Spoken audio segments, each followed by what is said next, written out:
하나님의 말씀, 하나님 모든 것을 시작하셨고 그분이 완성하십니다. 그것을 믿기 때문에 시작이 선하고 또 보시기에 좋았더라. 마지막도 가장 선하고 보시기에 좋은 것으로 끝납니다. 일지선을 쭉 그어보면 그 과정이 마귀가 망쳤지만 또 우리가 죄를 범했지만 결론은 주님이시죠. 그래서 우리의 약함도 있고 우리의 죄됨도 있죠. 그리고 마귀의 역사도 있고, 그래서 우리가 때로는 끝났다 싶을 만큼 무너질 때가 있다라는 거죠. 그래도 반전의 역사는 반드시 있다라는 거예요. 왜냐하면 하나님이시기 때문에. 왜냐하면 끝이 우리가 니카오 승리로 되어 있기 때문에. 그래서 과정이 어려움이 있을수록 반전의 역사는 더 클 수밖에 없다. 그래서 막 반역자들, 대적자들, 거기에 미혹되어 있던 그런 사람들, 오늘 12절에 보니까 그 일본 사람 같은 사람들 무슨 말만 하면 확인도 안 하고 소데스네, 다뜨네, 스달보스네 뭐 이런 사람들이 막 힘을 발휘했었는데, 이제 너희들 방해하지 마, 그리고 오히려 도와 그랬더니 이 사람들이 이제 적극적으로 신속하게 준행하는 자들로 바뀌어서 일이 진행이 되었다라는 겁니다. 그리고 나서 하는 일들, 그런 일들 속에 하나님이 우리에게 이제 시작하시는 모습 중 뭐가 나오냐 그랬더니 뒤에 쭉 보니까 그게 완성되고 나서 19절 20절을 볼까요? 19절 20절 두 구절 읽습니다. 시작.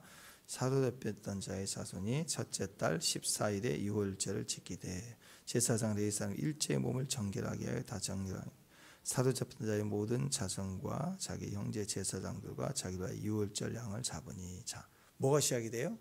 드디어 유월절이 절기가 시작이 됩니다. 유월절을 보내게 됐다.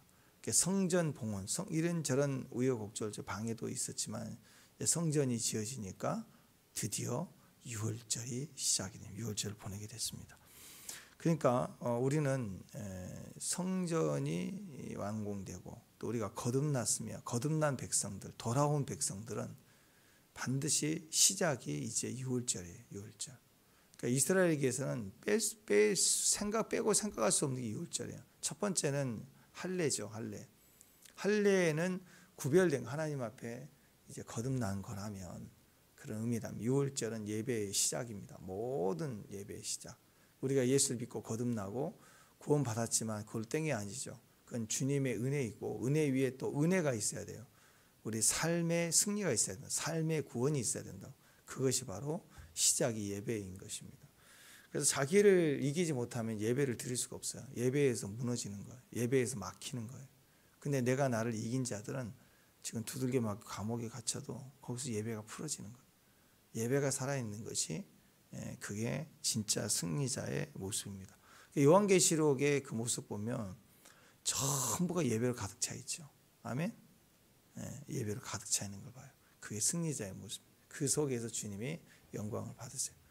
온통 환난 그것만 보면 안 돼요. 그것은 일부분이고 과정인 거고, 결론은 온통 예배로 가득 차 있다. 이게 승리자다, 이렇게 볼 수가 있습니다.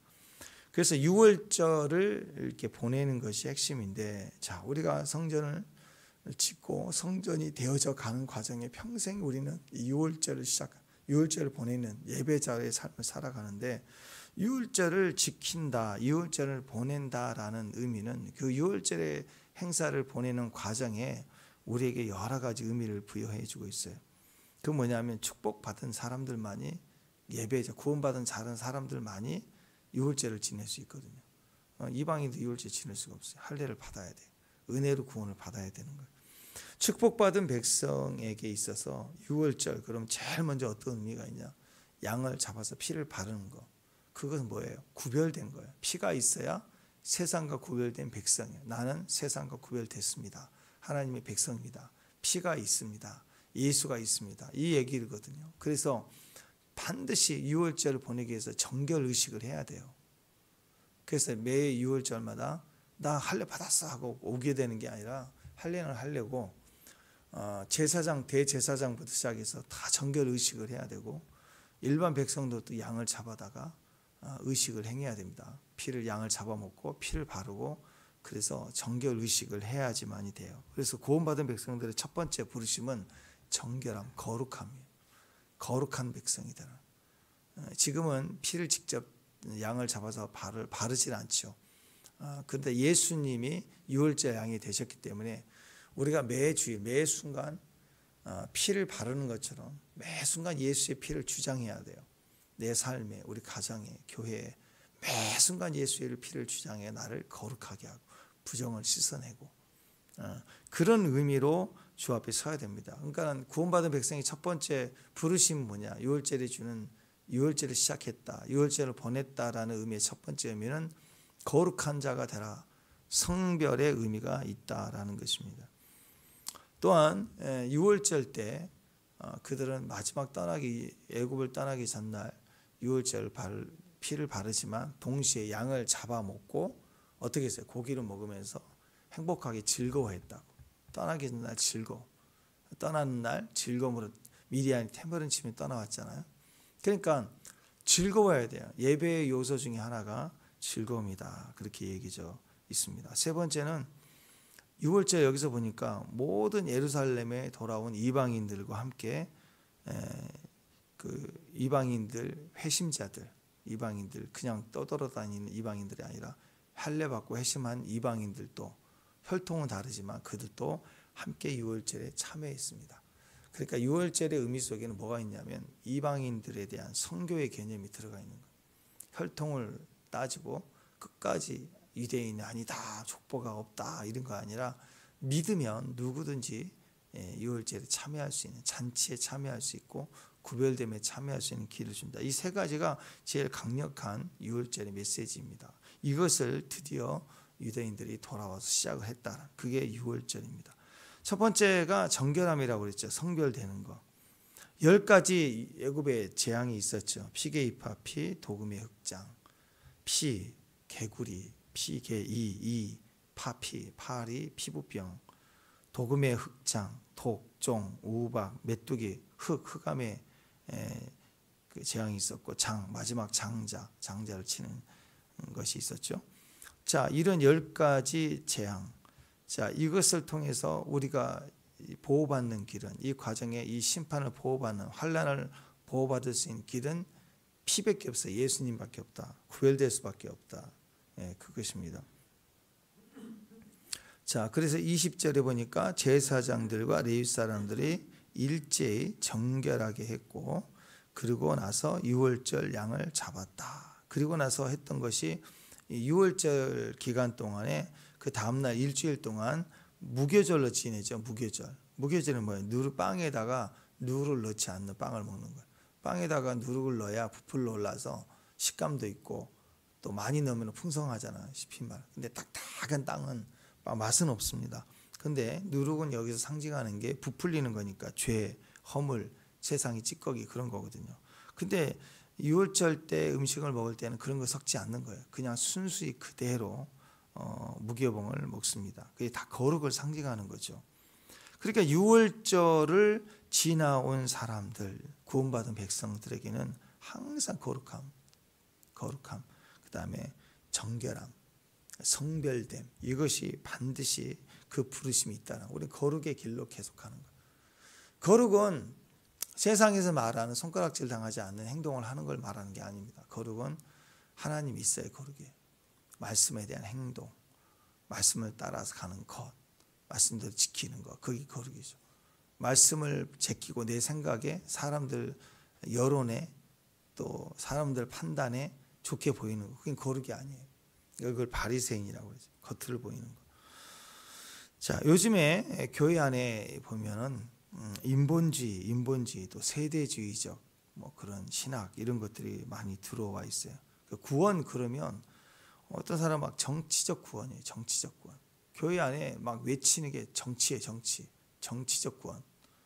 어떤 사람은 물질, 경제, 부의 이동, 경제적인 자유, 하나님 물권을 달라고, 그거 다 필요합니다. 그러나 그게 구원으로 가르칠 내용이 아니에요. 그건 삶이니까. 질병에 대해서 모든 것이, 심지어는 그냥 모든 질병도 다 고쳐야 되고, 물론 하나님 나라에 가면 병이 없죠. 그렇지만 그게 모든 구원의 핵심이 아니라고. 아픈 과정을 통해서도 또 우리 가운데 행하시는 일들과 뜻이 있다라는.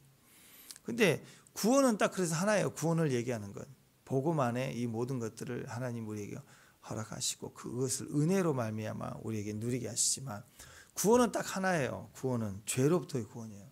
우리 영혼의 철저한 구원. 그거 잊어버리면 절대 안 되는 거예요.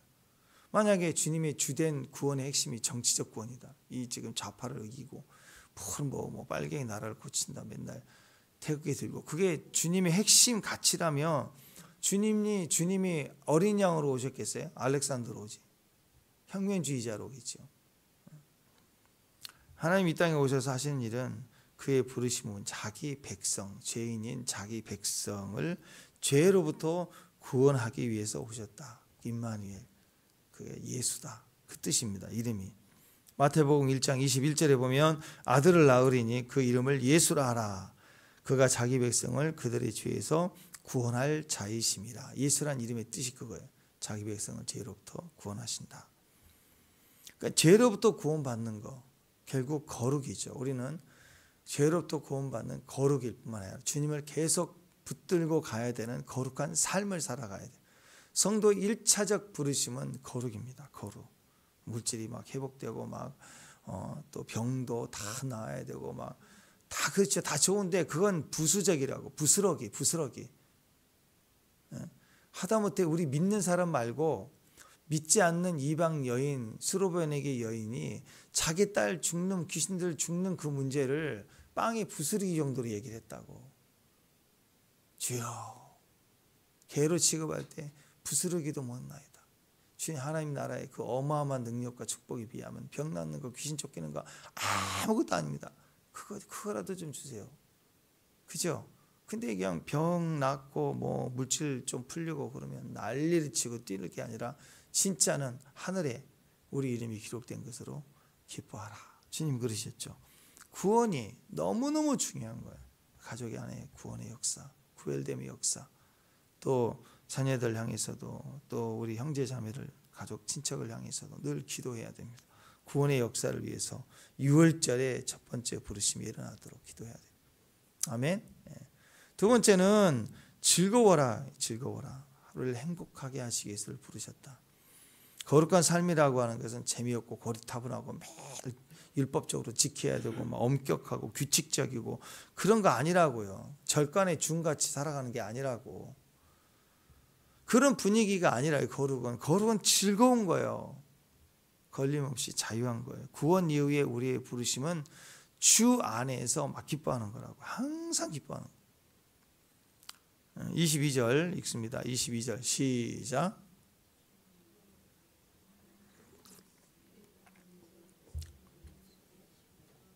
아스로 왕의 마음을 그들에게도 돌려 이스라엘 하나님이신 하나님의 성전 건축하는 손을 힘있게 하도록 하셨습니다. 원수가 방해되고 멈추게 하고 일이 지연되고 16년 이렇게 지나면 손이 약해져요. 의지가 약해진다고. 의욕이 사라진다고. 아무리 열심히 있는 사람도 지연되고 막히는 게 오래되면 지쳐가면 의욕이 사라집니다. 근데 하나님은 우리를 즐겁게 하십니다. 아멘. 아무리 멈추든 일을 하면 일을 할수록 육체가 노동이 가해지니까 지칠 수도 있죠. 힘들 수도 있고. 핑계는 일이 없어서 지친다고 할 수도 있고 핑계는 일을 해서도 지친다고 할 수 있는 거라. 그런데 우리 안에 성령이 역사하면 그 일을 하면서 즐거운 거예요. 또 일을 멈춰도 즐거운 거예요. 성령으로. 우리 안에 즐거움이 넘쳐나게 하는 거예요.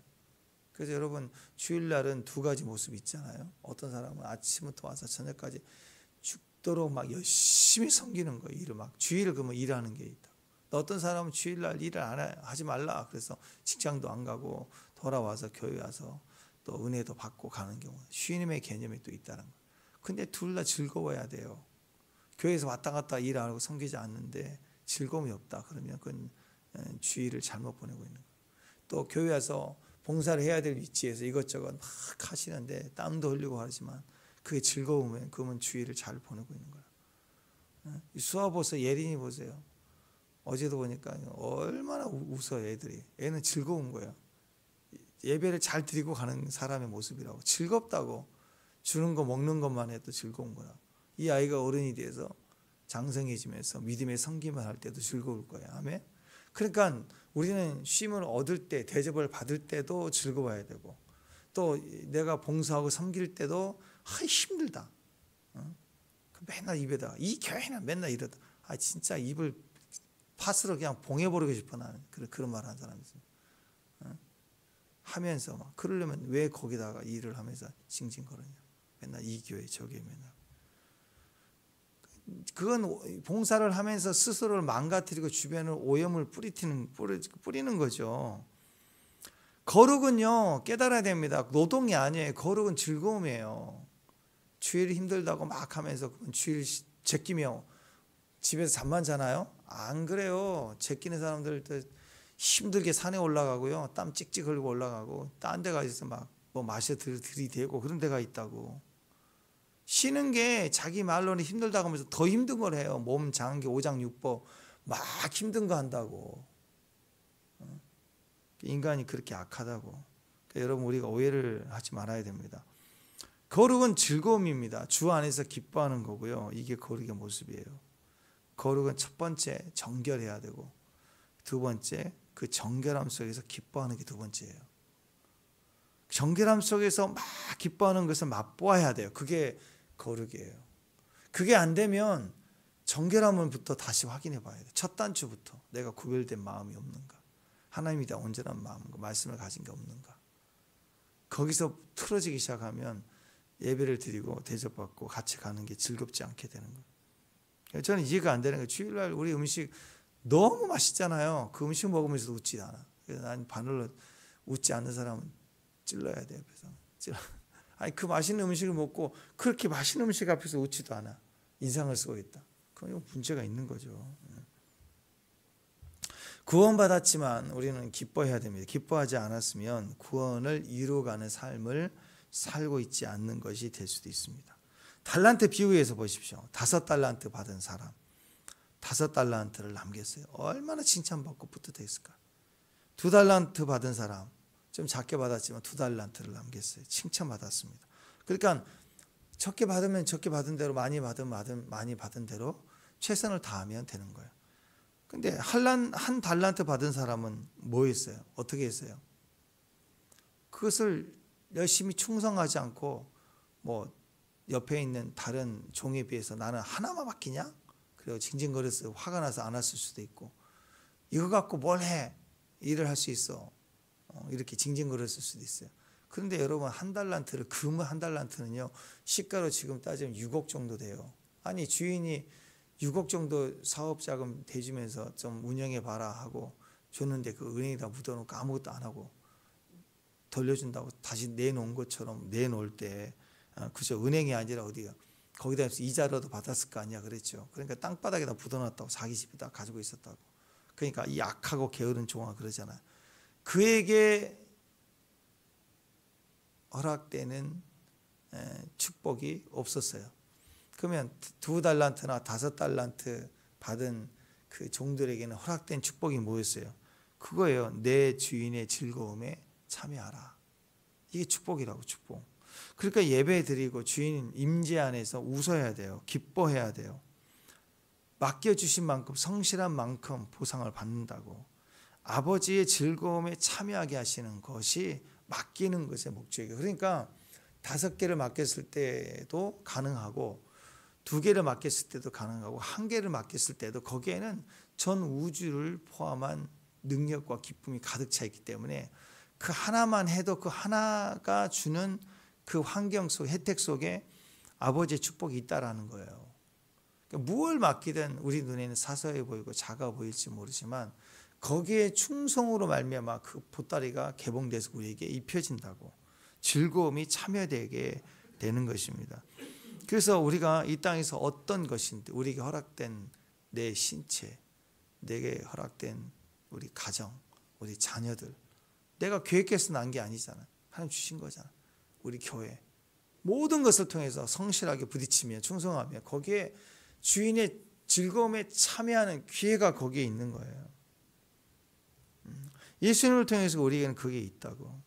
그래서 예배를 드리고 나오면, 예배를 잘 드릴 때는 주일이 뿌듯해요. 가슴이 뿌듯해요. 집에 들어가면 꽉 찬 것 같아요. 감사로 봉사하고 땀 흘리면서 섬기지만 마무리가 잘 되고 끝나고 올 때는 감사해요.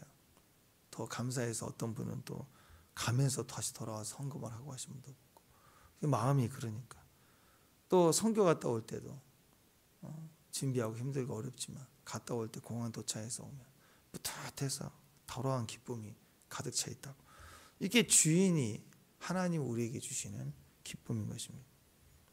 요한복음 15장에 보면 유명한 비유가 있죠. 포도나무의 비유입니다. 핵심이 뭐예요? 붙어 있으라. 가지가 붙어 있으면 절로 가시를 맺는데 거기서 가지가 간들간들하고 떨어지면 또 짐승이 지나가다가 가지를 탁 쳐서 꺾이면 열매가 없는 거예요. 아무리 좋은 품종의 나무에 그 뿌리랄지라도, 뿌리에서 올라온 원 가지랄지라도 꺾이면 끝난 거예요.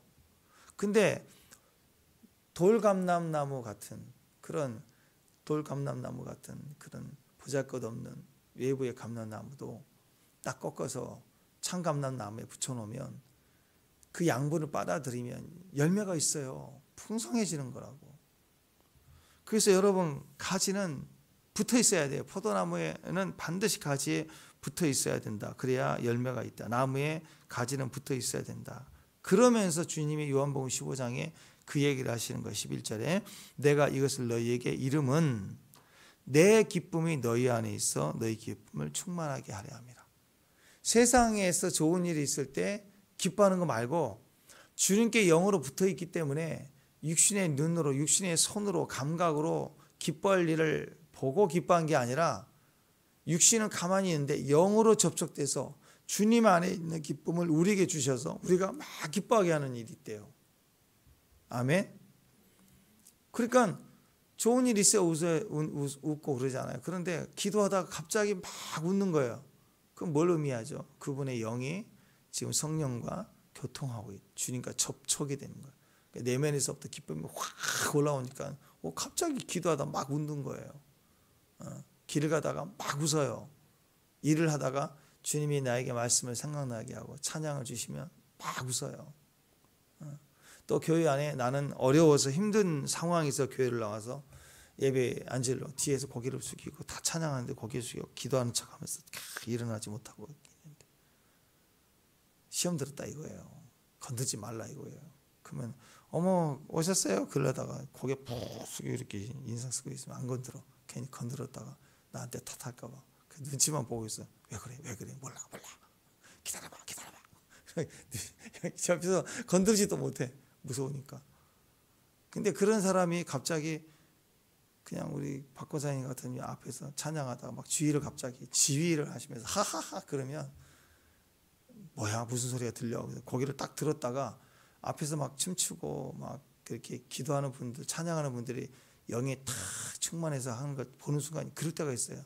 그런 경험 없으세요? 근데 힘들 때 교회 왔는데 누군가 찬양을 하는 걸 딱 보는데 갑자기 내가 터져버려. 그걸 보면서 확 같이 전이가 돼가고 장작불이 세게 붙어있는 장작의 옆에 가면요 같이 타버려요. 같이 막 내 안에 갑자기 이 기쁨 펑펑펑 터지고 또 가끔씩 그래도 안 터지는 강적들이 있거든요. 자기 감정에 성실하신 분들이 있다고. 근데 갑자기 우리 예린이가 가다가 톡 치고 가. 뭐야 하고 봤더니 애가 하이 이러고 있다. 예린이가 손가락 내밀어가지고 막 이러고 있어요. 그 사람한테 가서 그러면 애가 그러니까 신기해갖고 웃다가 같이 웃어버리는. 그래요. 희락이 영이 임할 때도 보면 영이 팍 터져서 기뻐하는 분도 있지만 어떤 분들은 막 웃으니까 신기해서 구경하다가 터진다고 같이. 그럴 때가 있다고. 기쁨이 그건 다 어디서 오는 거예요? 세상에서 오는 게 아니고 하나님이 우리 안에서 내 기쁨이 너희 안에 있어. 그래서 기쁨이 확 터지는 거라고. 그래서 기쁨의 교회예요. 그래서 항상 오세요. 우울증은요 그 안에 슬픔의 영이 있어요. 우울의 영이 있다고. 그러니까 괜히 낙엽. 그 단어에 우울해져. 그 보는 순간. 자기도 그걸 아니까 안 만나려고 그래. 사람 집안에만 있으려고 그래. 나가서 괜히 좋은 거 봐도 그러면 뭐해 다시 힘들 텐데 이러고 있고 낙엽 떨어지면 막 자기 같고 뭐 그래서 막 더 힘들어져. 10가지, 100가지 중에 한 가지가 뭐 하나 딱 비가 온다 그러면 괜히 또 우울해지고 막 이런 거예요. 그러니까 그 내면에 이미 있는 것 때문에 그렇게 우울한다. 우리는 내면에 접촉되고 있는 것 때문에 웃는 사람들이에요. 천국 갈 때 웃으면서 가야죠. 아멘? 아멘. 천국 갈 때 주에 오라고 할 때 기뻐하고 가야지. 우울해서 가겠어요? 그러니까 그 모습을 언제 볼 수 있느냐? 교회 올 때 보면 알 수 있다. 주인의 즐거움, 주인의 기쁨에 참여하는 거야. 맛보는 거다. 말씀을 주면 말씀을 아멘 할 때 들어와서 그게 우리 안에서 유익이 된다고. 팍 터진다고. 이것이 6월절 이후에 구원받은 백성들의 모습입니다. 기쁨이 우리 삶 가운데 충만해야 돼. 예배를 드리면서 그 기쁨을 가지고 현장으로 가는 거예요. 현장으로. 기뻐할지어다. 아멘. 원수는 항상 자기를 감춥니다. 보이스피싱처럼 거짓말해요. 저는 보이스피싱범입니다. 이렇게 자기를 말하지 않아요. 매일 사칭해요. 무슨 중앙지검, 무슨 검사라고 그러고 무슨 은행 뭐 금융감독원이라고 얘기하고 자기를 절대 얘기 안 하고 그 다음에 뭘 띄우냐면 당신을 돕겠다고. 나는 당신을 위해서 얼마나 일을 성사시키기 위해서 노력하는 사람이라고. 나를 띄우고요. 자기를 사칭하죠. 절대 자기를 드러내지 않아요. 근데 진짜는 항상 시작은 진짜는 자기부터 드러내요. 그리고 온 목적을 얘기한다. 나는 소속이 어디고 누굽니다. 예수님이 이 땅에 오자마자 주님은 하나님의 아들이에요. 우리 구원하러 오셨어요. 정확하게 얘기를 해요. 모든 것이 그렇습니다. 그래서 기쁨은 어디 있느냐? 예수께 있어요. 정확하게 자기 본질, 자기 이름, 자기 자리에서부터 시작할 때 기쁨으로 시작할 수가 있습니다. 감정이 내가 아니에요. 예수가 나예요. 예수가 우리 안에 들어와 계시다. 주님과 우리는 떨어질 수 없어요. 예수님 말씀이 내 말씀. 예수님 능력이 내 능력. 그죠? 예수님 권세 내 권세 가잖아요. 심지어 예수님은 너희는 내가 할 일뿐만 아니라 나보다 더 큰 일도 하리라. 그게 주님의 모습이라고. 우리가 자녀를 낳아서 키울 때도 자녀에게 너는 나만큼만 해라. 그런 사람 있나요? 없죠. 나보다 더한 사람이 되라. 성실하게 살아가는 모습 속에 플러스 더는 더해라. 상대하라. 이게 부모의 모습 아닙니까? 주님이 그랬다라. 하나님은 항상 우리에게 성령으로 역사할 때도 우리의 정체를 확인해 줍니다. 주여 저는 막 귀신도 쫓고 선지자 일도 하고 복음도 증거하고 건물도 짓고 다 있나이다. 그럼 주님 너는 누구냐 그래. 너는 누구냐. 그걸 물어본다고. 다윗이 죄를 지었을 때 누가 다윗을 몰라요. 천하가 다윗을 알죠. 다윗이 죄인이에요. 그럴 때 그 고민 중에 나단 선지자가 가서 설명을 하면서 그렇게 알려줄 때 뭐라고 그랬어요? 그놈이 네 놈입니다. 그 한 말이 꼬그라지죠. 그냥 너는 너야 라는 걸 얘기해 줄 때 꼬그라지기 시작하는, 무너지기 시작하는. 그게 살리는 길이니까. 우리 자신을 잃어버리면 안 돼요. 우리는 어떤 사람이에요? 주 안에서 이제. 주 안에서 어떤 사람이에요? 우리는 기뻐하는 자. 주님의 기쁨에 참여하는 자. 우리의 이름은 예배자예요. 우리 이름은 기도자예요. 우리 이름은 선교자예요. 주님의 구원의 기쁨이 우리 안에 있는 거예요. 세상에 뭘 성취해서 얻어지는 기쁨을 가질 수가 없어요. 여러분, 우리 눈에는 맛있는 뷔페가 있고 우리 눈에는 이 뷔페보다는 라면은 별거 아닌 것 같지만 혹시 라면이라도 배 터지게 한 4봉 먹었다고 해봅시다. 뷔페 가서 먹으라고 못 먹어요. 먹고 싶지도 않고. 안 그래요? 근데 하물며 천국이라는 어마어마한 예수로 충만한 은혜를 먹었다면 세상에 금은보화 그 어떤 걸 갖다 줘도요 갖고 싶지 않아. 무거워요. 다 소용없는 거예요. 그렇지 않겠어요? 우리 안에 기쁨은 예수 기쁨이에요. 아멘. 그렇기 때문에 그것에 충만하면요 그 어떤 것을 마귀가 갖다 줘도 거기에 흔들릴 수가 없는 거예요. 고난이 와도 겁내지 않고 환난이 와도 더 나아가 축복이 세상에 잘된 좋은 성공을 갖다 줘도 그게 아무것도 아닌 것을 아는 거예요. 왜? 우리 안에 이미 구원의 기쁨이 있으니까. 구원의 기쁨이 충만하니까. 그 구원의 즐거운 기쁨이 있다는 것이 우리에게 굉장히 중요한 겁니다. 그거 잃어버리면 안 돼요. 자, 다시 얘기하면 구원의 기쁨을 잃어버리고 느껴지지 않는 방법이 죄예요. 죄. 내가 충만하다가도 죄를 짓는 순간 딱 끊어져 버립니다. 그러니까 다윗이 바스마를 범하고 혼자서 그걸 우리아까지 죽여놔서 견뎌보려고 버티고 있을 때 나단 선지자가 오기까지 그는 이 땅에서 사망을 경험을 하죠. 나중에 회개하면서 우슬초로 나를 정결하게 하소서 하면서 그는 종교 행위를 했을까 안 했을까요? 했겠죠. 왕이 다 천하의 다윗인데 예비자의 모습에 나갔고 예배할 때 같이 참여했고, 근데 이미 그 마음은 단절되니까 구원의 즐거움이 없어져 버려요. 그래서 정직한 영을 내게 새롭게 하소서, 나의 구원의 즐거움을 내게서 빼앗기지 마소서. 그가 얼마나 예수를 잃어버린 것에 대한 아픔과 고통과 절망이 컸는지, 사망을 경험했다라. 그러니까 우리는 그거예요. 정결함을 유지하면 우리에게서 우리가 성취해서 얻어지는 기쁨이 아닌 우리에게 이미 들어와 있는 기쁨을 맛보게 되는 거예요. 아멘. 조금이라도 구원의 즐거움이 약해진다 싶으면 다시 우리 마음의 정결함을 확인해야 된다고. 그래서 항상 기뻐할 수 있는 저와 여러분, 새벽에도 이렇게 웃고 있는 사람들, 할렐루야. 예. 그죠? 아니 우리 12절 13절 보면은 우리 재미있게 얘기하지만 총독 다스네와 스달보스네, 이것도 스달보스, 발음이 그렇지만 저기 빨리 읽으면 재밌잖아요. 스달보스네, 또 다뜨네, 소데스네, 일본 사람 같잖아요. 이런 것도 보면서 전혀 성경과 상관없는 것 같지만 웃기기도 하고 그렇게 사는 거예요. 말씀을 보면서. 그리고 진짜 성령이 우리 안에서 일하게 하시고 신속히 준행한다. 이 신속하다는 단어에 또 뒤집어지기 시작하고 인생이 그렇게 가는 거라고. 그러면서 웃다 가다 보면 그 안에서 구원의 즐거움이 우리 안에 다시 폭발하게 되고 축복이 되는 거죠. 세 번째는 6월절 안에 믿지 않는 사람들이 돌아와서 같이 참여하게 되면서 구원을 받게 됐어요. 그럼 그들을 제외하고 드리는 게 아니라 신앙의 약자나 어린아이까지 포함해서 모든 자들이 다 참여하고 기뻐하고 6월 참여를 하는 거예요. 보호를 받고. 성교의 개념이 있다. 넘쳐남이 있다. 21절에 보면 자기 땅에 사는 이방 사람의 더러운 곳으로부터 스스로를 구별했던 모든 이스라엘 백성들에게 속한 사람들을 다 이방인 회심자들을 모아놓고 그들도 같이 믿게. 출애굽들도요. 출애굽기 12장 48절에 보면 믿음은 6월절에 참여하게 했어요. 출애굽 12장 48절 읽어드립니다. 너희와 함께 거류하는 타국이니 여호와의 6월절을 지키고자 하거든 그 모든 남자는 할례를 받은 후에야 가까이 하여 지킬지니고 그는 본토인과 같이 될 것이나 할례 받지 못한 자는 먹지 못한다. 어린 양에 참여하지 못하는 거.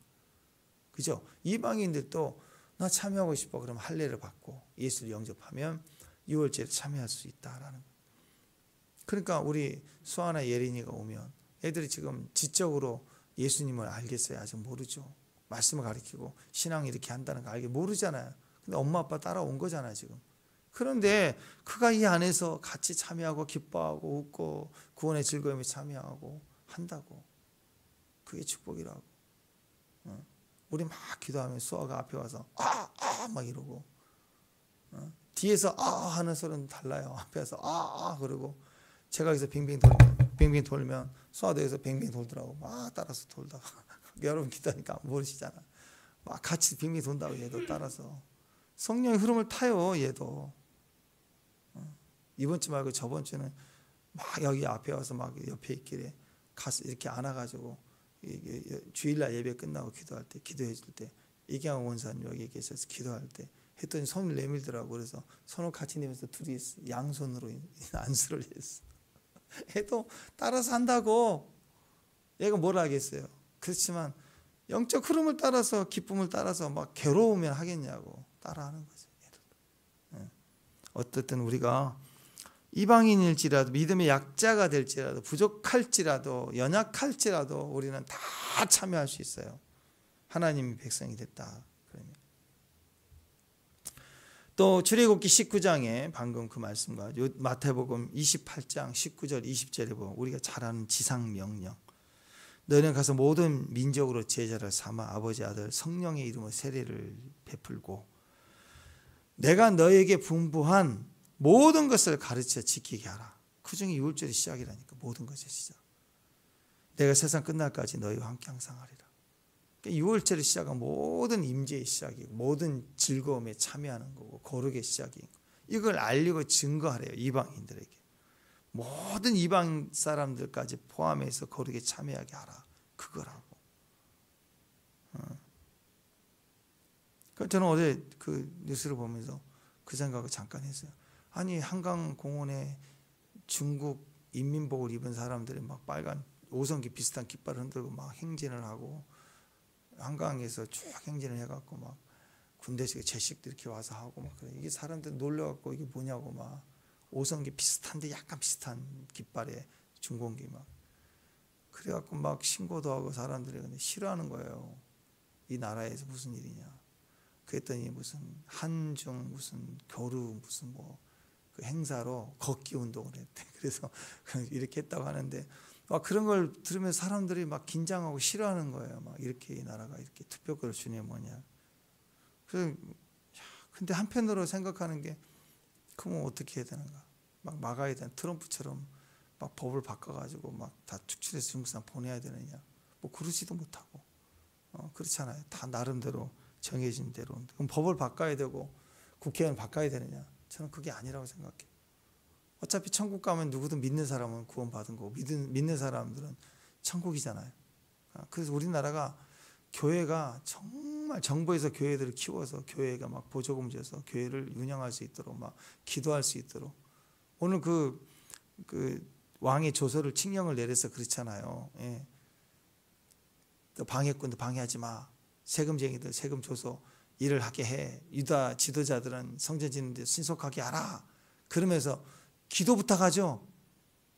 그러니까 국가에서 정부에서 교회를 이렇게 지원해서 기도 부탁을 하는. 그럼 교회가 막 기도해서 성교에 불 붙어서 부흥이 타서 불 붙으면 얼마나 우리 중국 가서 성교하기 얼마나 힘들어요. 근데 중국 사람들 얼마나 많이 이 골목 앞에도 중국 사람 많이 다녀요. 요즘 많아졌어요. 그러면 우리가 막 성교해서 중국 사람은 집중적으로 막 성교하는 거예요. 성교가 쉬워요. 성교가 외국 가야 되는 게 아니라 여기서 성교가 된다고. 그러니까 중국 사람 뭐 인도 사람 누구든 만나기만 해. 여기 사람들은 막 다 붙들어 전도하고 그러면 한국 가면 다 예수 믿게 되고 여기서 기도하고 그리고 선교사가 돼서 또 집에 또 그들로 자기 또 친척들을 전도하게 하고 이렇게 할 만큼 다시 선교의 불이 교회에 불 붙기 시작하면 이 방법이 되겠더라고. 선교에 불 붙어서 사람 뒤집어지면 사람 생각도 한국에 와서 변화가 되는 거죠. 예.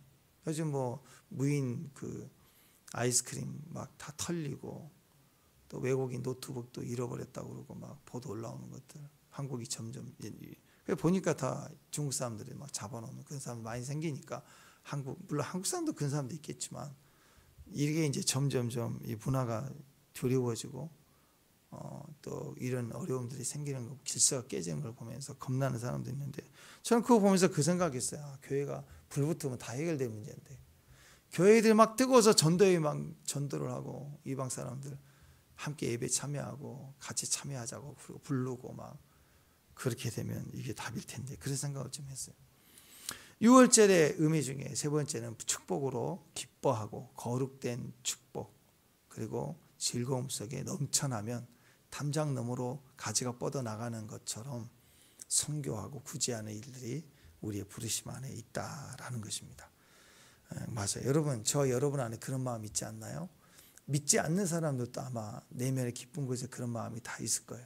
내가 이 다음에 잘 돼서 성공하면 우리 부모님 잘 모시고 우리 형 누나 동생 잘 챙기고 친구들도 좀 도와주고 이웃의 어려운 사람들도 도와주고 그런 마음이 사람에게는 내가 악하다 선하다를 떠나서 그런 마음이 다 있지 않나요? 다 그런 마음속에 나만 잘 먹고 잘 살아야지 그런 마음이 있나요? 누구든 그런 마음이 있는 거예요. 남을 도와주고 싶은 마음이 있는 거예요. 잘 되고. 그러니까 인간은 태어날 때부터 하나님을 몰라도 영원히 살고 싶고 행복하게 살고 싶어 하는 본향을 향한 마음이 있는 것처럼 선교에 대한 이 마음이 다 있는 거예요. 누구에게나 인간은. 그래서 영으로 잘 돼야 돼요. 육신으로 잘 되면 그 싸움을 해야 되니까 영으로 충만해지면 시편 133편. 형제가 연합하여 동거함이 어찌 그리 선하고 아름다운가.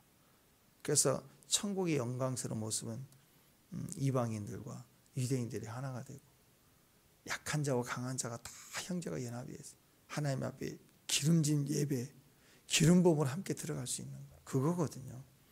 그래서 우리가 정결함의 첫 번째 부르심이 있습니다. 아멘. 유월절이라는 의미, 예배의 시작, 첫 번째 정결함, 구별되자. 예수로만 구별되는 게 필요합니다. 양의 피가 필요해요. 두 번째, 양의 살을 먹어야 되잖아요. 그죠? 그리고 그 다음날까지 냉장고 보관하면 안 돼요. 그 다음날 떠나야 되니까 그날 다 먹어야 돼요. 양을 잡은 사람마다 우리 가족이 양 한 마리 먹기 힘들거든요. 그러니까 가족 지나가는 사람, 이방인 옆에 있는 이웃들 다 초대해서, 양이 없는 사람 다 초대해서 같이 다 먹어야 치워야 되는 거예요. 그러니까 좀 불편한 사람들 제발 와서 같이 먹어주세요. 잔치의 의미가 넓어지는 거라고, 즐거움이 커지는 거라고.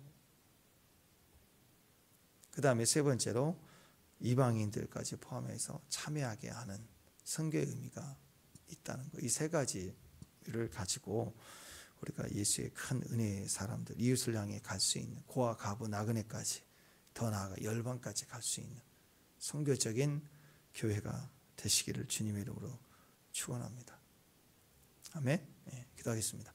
하나님, 오직 예수로 말미암아 구별된 자리, 그 자리에서 주는 기쁨, 참된 기쁨에, 나의 기쁨이 너에게 있다 하신 그 주님의 기쁨에 참여하게 하시고, 또 이웃까지 포함하여 함께 잔치하고 유월에 참여할 수 있는 구제와 선교의 축복의 자리까지 설 수 있는 귀한 가정들 교회 될 수 있도록 주께서 함께 해 주옵소서. 예수님 이름으로 기도합니다.